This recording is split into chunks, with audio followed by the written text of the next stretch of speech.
The leaders will assess the peace and security situation in Africa. Terrorism in the Sahel region and recent coups in West Africa are high on the agenda.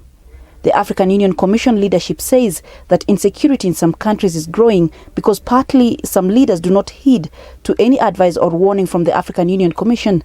The African Union cannot also intervene even in extreme cases because it would be seen as invading. The security situation on the continent calls for a real new approach, which should question our peace and security architecture and its correlation with the new destabilizing factors in Africa. In the absence of this burst of intelligence and decisions, I have serious questions about the future of our flagship project on silencing the guns within the fixed timeline. Ethiopia, which is experiencing protracted conflict since November last year, says it is working towards peace.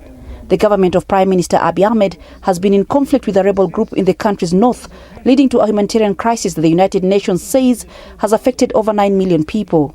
We have implemented unilateral withdrawal from conflict area and used force that is necessary to ensure law and order.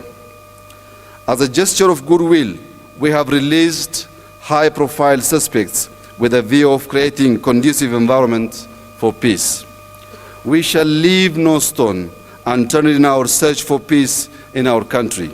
The Assembly will also discuss the granting of an AU observer status to Israel. The observer status granted to Israel in full compliance with the set criteria, which governs the matter, makes it possible to give our organization more latitude and the possibility of playing its role in the promotion of our decisions on the issue, exactly like the Afro-Arab countries, which have made the recognition of Israel an instrument in the service of peace and the quest for the best ways and means for the confirmation of the principle of two Palestinian and Israeli states living in perfect harmony.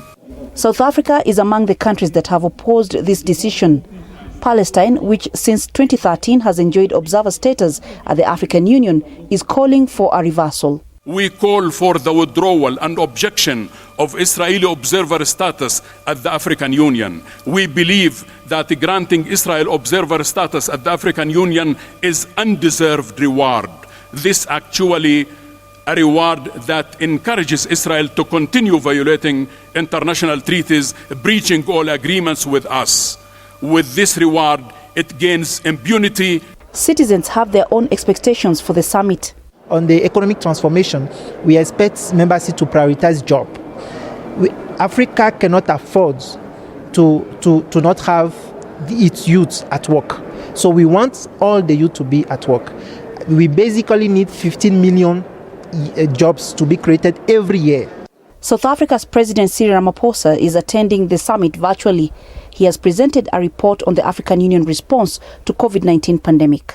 For the first time in over 2 decades, Eritrea has sent a delegation to attend the African Union summit here in Addis Ababa through its foreign affairs minister.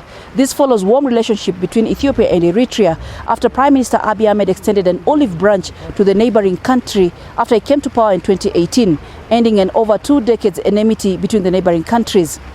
Senegal has taken over as the African Union chairperson for the year from the Democratic Republic of Congo.